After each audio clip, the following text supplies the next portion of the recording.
911, what's your emergency? Please, someone broke in, my parents, there's blood everywhere. On April 15, 2016 at 3:47 a.m., this call brought police racing to 1274 Oak Haven Drive in Richardson, Texas. Behind the doors of this two-story suburban home, officers found Antonio Armstrong and his wife Dawn, both shot in their beds. Their 18-year-old son, Antonio Jr., known as AJ, told police an intruder had killed his parents. The Armstrongs were the picture of success. Antonio Sr., a former NFL linebacker turned motivational speaker, ran a chain of fitness centers with Dawn. Their 3 children excelled in school and sports.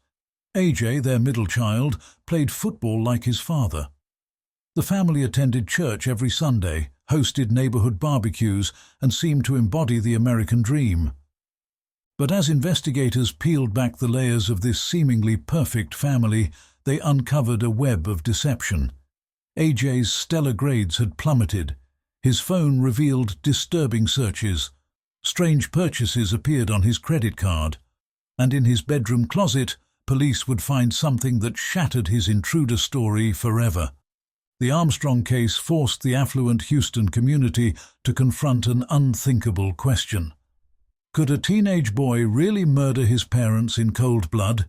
And if he did, what could drive a child from a loving home to commit such an act? As dawn broke that April morning, no one could have predicted how this case would expose the dangerous secrets that can hide behind closed doors, even in the most unexpected places. This is the story of how a single night destroyed a family, shocked a community, and revealed how little we sometimes know about those closest to us. In the hours before their deaths, the Armstrong family followed their usual evening routine. Dawn posted photos on Facebook of their family dinner, grilled chicken and vegetables, at 7:15 p.m. Antonio Sr. called his brother at 8:30 p.m. to discuss plans for an upcoming fitness center opening. AJ played video games in his room while his 12-year-old sister Kate watched TV downstairs. Their older brother Josh was away at college. Security cameras from neighboring houses showed no unusual activity. The Armstrongs' home security system remained armed. No windows were broken. No doors showed signs of forced entry. The family dogs never barked. At 1:04 a.m., motion sensors captured AJ moving from his bedroom to the kitchen. He would later tell police he was getting water. 20 minutes later, the cameras caught another movement, this time toward his parents' bedroom. At 3:47 a.m., AJ called 911. Detective Steve Rotten of the Richardson Police Department was first on scene. The master bedroom door was locked. When officers broke it down, they found Antonio and Dawn Armstrong in their bed. Antonio had been shot in the head with a .22 caliber pistol. Dawn was shot twice, once in the head and once in the chest. A pillow had been used to muffle the shots. The murder weapon was found in the kitchen, wiped clean and placed on the counter. Next to it sat a note. "I have been watching for a while. You are all dead. Gun." But something about the scene immediately struck Detective Rotten as odd. The house alarm never triggered. The dogs were calm. And AJ's story about hearing an intruder didn't match the evidence they were finding. When police asked to check AJ's hands for gunshot residue, he refused. When they asked about the note, he said he hadn't seen it. When they questioned why he waited nearly 3 hours after hearing noises to check on his parents, he had no answer. The perfect family image was beginning to crack, and what investigators would find on AJ's computer would blow the case wide open. The first red flags appeared when detectives searched AJ's computer. His search history from the weeks before the murders painted a disturbing picture. How to muffle a gunshot. What happens when parents die? How to beat a lie detector. Each search created another crack in his story. Then came the financial records. 2 weeks before the murders, AJ had maxed out his father's credit card. $4,500 spent on gaming equipment and clothes. When confronted, he forged his father's signature on a note to the bank. Antonio Sr. discovered the fraud the day before his death. But it was AJ's school records that revealed the deeper troubles. This former honor student was now failing 3 classes. His football coach reported him missing practice. Teachers noted increasing aggression. In March, he was caught cheating on an exam. His parents had scheduled a meeting with the school principal for April 16th, a meeting that would never happen. The most damning evidence came from the family's home security system. It showed every door and window remained locked throughout the night. The only movements recorded were AJ's. No mysterious intruder, no break-in, just a teenage boy moving through a quiet house in the early morning hours. Police discovered Antonio Sr.'s gun safe had been accessed at 1:14 a.m. using the correct combination. Only family members knew this code. The .22 caliber pistol inside matched the murder weapon perfectly. In AJ's bedroom closet, investigators found a shirt with gunshot residue. Hidden beneath his mattress was a journal. Its final entry, dated April 14th, read, "They'll never understand. Sometimes the people who seem the happiest are the ones who hurt the most." Dawn's sister later revealed that AJ had been in therapy since age 12. His parents worried about his increasing isolation, his obsession with violent video games, his sudden mood swings. But they never imagined their son could be capable of murder. The question wasn't just how anymore, it was why. What could drive a teenager from a loving, wealthy family to commit such a calculated act against his own parents?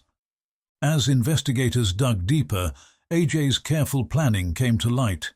2 days before the murders, security cameras at a local Walmart captured him buying cleaning supplies, rubber gloves, and ammunition.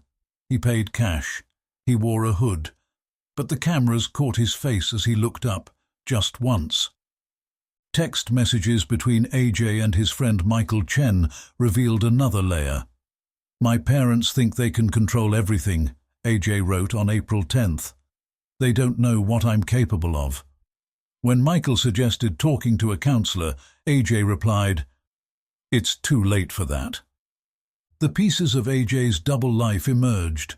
While his parents saw a teenager struggling with grades, his online persona told a different story. He ran a private Instagram account under the name Shadow Walker 16. There, he posted about feeling trapped, about wanting freedom, about making others pay attention.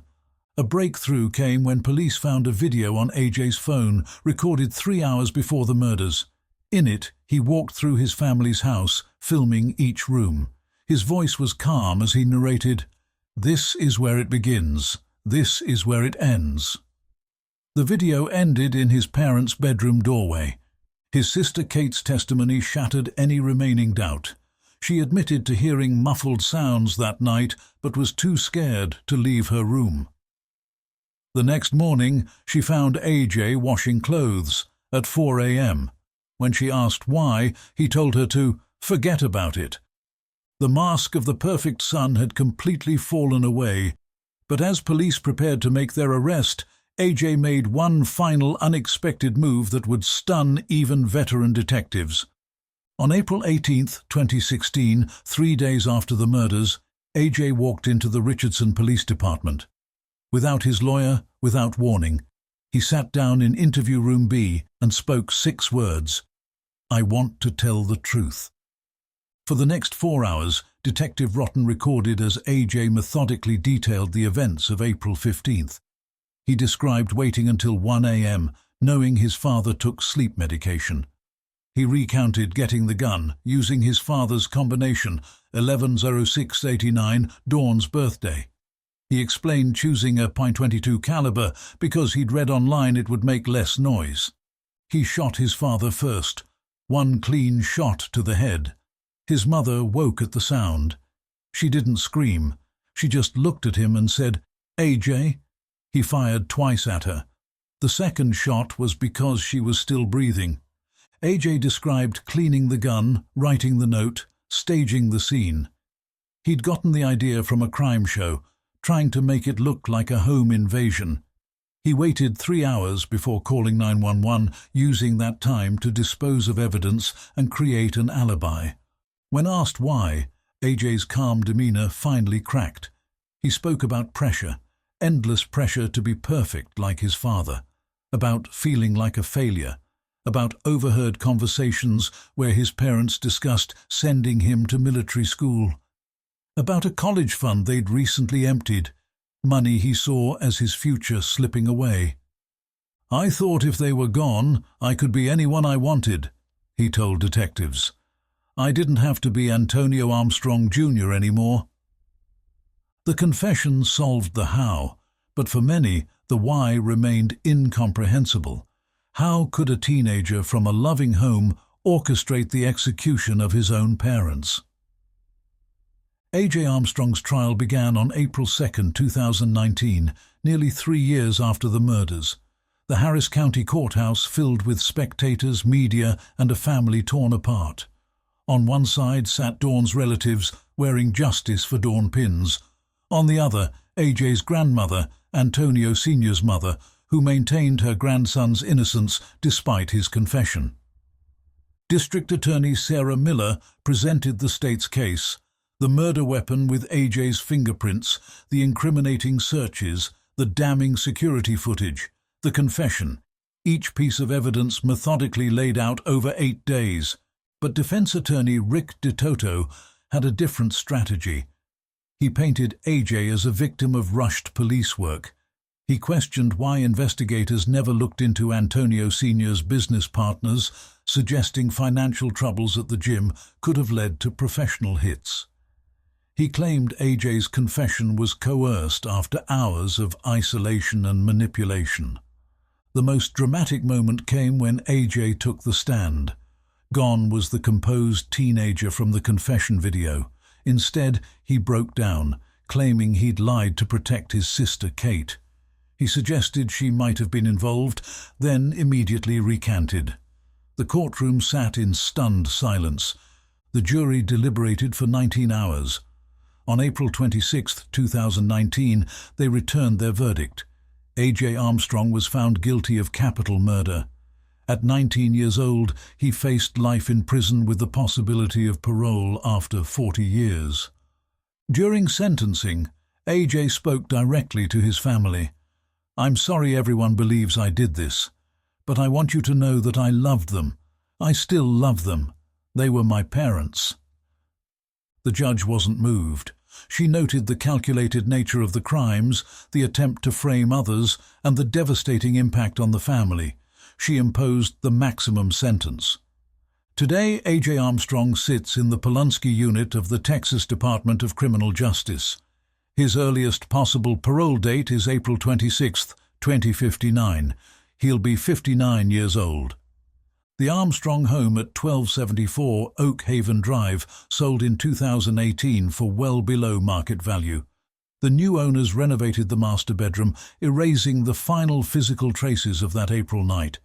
But in Richardson, Texas, people still slow down when they drive past.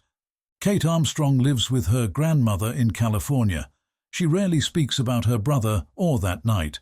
Josh, the oldest Armstrong child, graduated college and opened his own fitness center, naming it Antonio's Legacy in honor of his father. The case changed how the Richardson Police Department approaches family violence. They now require additional psychological screening for teens showing signs of aggression. Dawn's sister started a foundation helping families identify warning signs in their children. In 2023, A.J.'s appeals were denied. His lawyer filed new motions claiming ineffective counsel, but legal experts say his confession makes overturning the conviction unlikely. His prison records show he's enrolled in counseling and earned his GED. He still maintains contact with his grandmother, who visits monthly. The questions that haunted this case continue to resonate. How well do we know our children?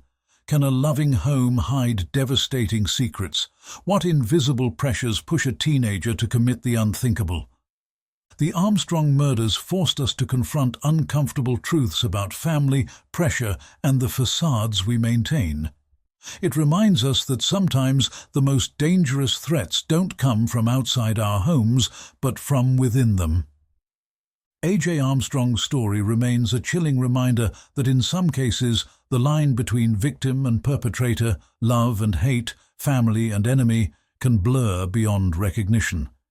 And in the end, the truth might be more terrifying than any lie we tell ourselves.